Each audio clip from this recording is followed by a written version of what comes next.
అంటుండ్రు. ఎందుకు కుదురుతారో సమీకరణం? మనసు ఉంటే మార్గం ఉంటుంది. ఎవరు కుదరవేస్తూ రాకుండా ఎందుకు కుదురుతారో సమీకరణలు?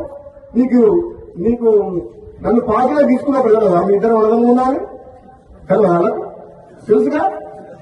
మన పార్లమెంట్ ఎన్నికలప్పుడు రెండోసారి ప్రామిస్ చేసి మాటిచ్చినప్పుడు కదా మీ ఇద్దరు వరదలున్నాయి అంటే అది ఎట్లుందంటే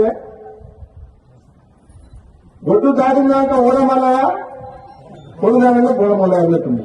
ఇప్పుడు సమీకరణం కుదురుతలేమని మన బట్టి విక్రమార్క గారు అంటుంది. ఏం కుదురుతలేవు? 9 మంది ఎమ్మెల్యేలు ఉన్న ఖమ్మం జిల్లాలో 3 మంత్రులు ఉన్నారు. ఎంతమంది ఉన్నారు? 11 మంది ఎమ్మెల్యేలు ఉన్నా నల్గొండకు 3 తప్ప మహబూబ్ గారికి ముఖ్యమంత్రి ఇచ్చినాం కదా మనం. రేవంత్ రెడ్డికి ముఖ్యమంత్రి ఇచ్చినప్పుడు ఇతరుల మీద తప్పేంది?